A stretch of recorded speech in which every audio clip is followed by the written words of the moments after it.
அனைவருக்கும் வணக்கம்.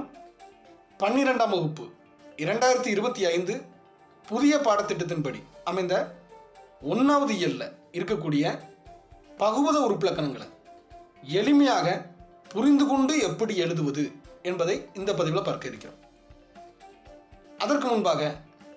இதற்கு முன்பு பகுபத உறுப்பிலக்கணங்களை எப்படி பிரிக்கணும், பகுதி விகுதி இதெல்லாம் எப்படி கண்டுபிடிக்கணும் அப்படிங்கிறதெல்லாம் விளக்கமாக ஏற்கனவே சில பதிவுகள் போட்டிருக்கிறேன். அதை முடிந்தால் ஒரு முறை பாருங்கள். இப்பொழுது தன்னேர் இல்லாத தமிழ் என்ற பாடத்திலிருந்து வந்து அப்படிங்கிற சொல்ல முதல்ல பிரித்து பார்க்கலாம். எப்பொழுதுமே முதல்ல கட்டளை சொல்லாக வர்ற மாதிரி பிரிக்கணும். வந்து அப்படின்னா வா, சரி வா, இங்கே சொல்லுல வ அப்படின்னு இருக்குது. அப்போ வா ப்ராக்கெட்டில் வ, அடுத்து இந்து இருக்குது. இந்த இந்து எங்கே வந்தாலும் அந்த இடத்துல இத்து போட்டுருணும். அப்போ வா ப்ராக்கெட்டில் வ கூட்டல் இத்து, இந்த இந்த ப்ராக்கெட்டில் போட்டுருணும். இந்த் கூட்டல் தூ இருக்குது, அதை இத் கூட்டல் ஊ அப்படின்னு பிரிக்கணும். சரி, வா பகுதி, வா என்பது வ அப்படின்னு மாறி இருக்குது. அப்படின்னா ஒரு எழுத்து இன்னொரு எழுத்தா மாறும் பொழுது அது விகாரம் அப்படின்னு சொல்லுவோம். வா வ என குறுகியது விகாரம். அடுத்து இத்து சந்தி, இத்து இந்து ஆனது விகாரம். இத்து தான் இந்த மாறி இருக்குது, அது விகாரம். அடுத்து இத்து இறந்த கால இடைநிலை. அடுத்து ஊ வினையெச்ச விகுதி, அதாவது இ ஊ இந்த ரெண்டுல எது வந்தாலும் அது வினையெச்ச விகுதி தான். அடுத்து சொல்ல பார்க்கலாம். உயர்ந்தோர், இதில் கட்டளை சொல்லுது உயர் கூட்டல் இந்து வந்திருக்குது. அப்போ என்ன பண்ணணும், இத்து இந்த பிராக்கெட்டில் போட்டணும். கூட்டல் இத் கூட்டல் ஓர். இந்த ஓர், அதாவது ஓருங்கிறது ஆர் அப்படின்னு வந்திருக்கணும், அது ஓர்னு வந்திருக்குது, அது ஒன்றும் பிரச்சனை இல்லை. அடுத்து உயர் என்பது பகுதி. அடுத்து இத்து சந்தி, இத்து இந்து ஆனது விகாரம். அடுத்து இத்து இறந்த கால இடைநிலை. ஆர் வந்துச்சுன்னா அது பலர்பால் வினைமுற்று விகுதி. ஆருக்கு பதில் தான் ஓர் அப்படின்னு மாறி வந்திருக்குது. அப்படின்னா ஓர் என்பதும் பலர்பால் வினைமுற்று விகுதி தான். ஓர் பலர்பால் வினைமுற்று விகுதி. அடுத்து விலங்கி,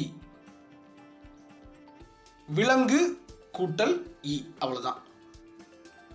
விலங்குங்கிறது கட்டளை சொல். விலங்கு பகுதி.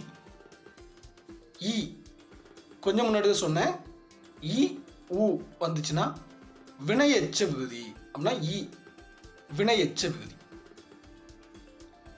அடுத்து இளந்தமிழை பாடத்திலிருந்து பார்க்கலாம். சாய்ப்பான், சாய் கூட்டல் இப் அப்படியே போட்டுலாம். அடுத்து பான், அதாவது இப் கூட்டல் ஆன். சாய் பகுதி. இந்த ரெண்டு இப்பு, ரெண்டு இத்து, ரெண்டு இட்டு இதெல்லாம் வந்துச்சுன்னா முதல்ல வர்றது சந்தி, அடுத்து வர்றது இடைநிலை. அப்படின்னா இப் சந்தி, அடுத்த இப்பு எதிர்கால இடைநிலை. ஆண் படற்கை ஆண்பால் வினைமுற்று விகுதி. விகுதிகள் எல்லாம் என்னென்ன விகுதி எப்படி வரும் அப்படிங்கிறத பழைய பதிவில் கொடுத்துருக்கிறேன், பாருங்க.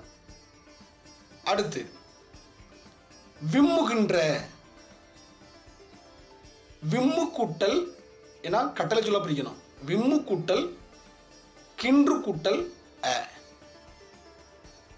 விம்மு பகுதி, கின்று நிகழ்கால இடைநிலை, அ ஏற்கனவே சொல்லியிருக்கிறேன். இ ஊ வந்தா வினையெச்ச விகுதி, அ வந்துச்சுன்னா பெயரச்ச விகுதி. பெரும்பாலும் பெயரச்ச விகுதி தான், சில இடங்களில் மாறி வரும், அதை அப்போ பார்க்கலாம். அடுத்து வியந்து. கட்டளை சொல்லுது விய. விய கூட்டல் இந்து இருக்குது அப்படின்னு என்ன பண்ணும்? இத் பிராக்கெட்ல இந்து கூட்டல் இத் கூட்டல் உ. விய பகுதி, இத் சந்தி, இத் இந்து ஆனது விகாரம். இத்து ஏற்கனவே பார்த்துருக்கோம், இறந்த கால இடைநிலை. உ வினையெச்ச விகுதி. அடுத்து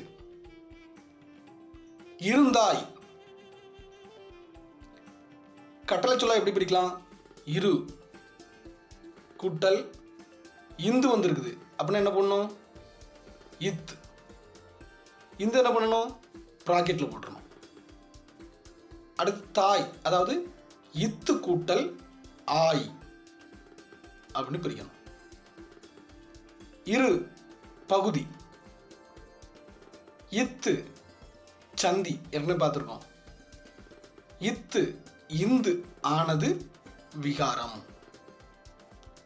இத்து என்ன இடைநிலை? இறந்த கால இடைநிலை. ஆய் அதாவது முன்னிலை ஒருமை வினைமுற்று விகுதி.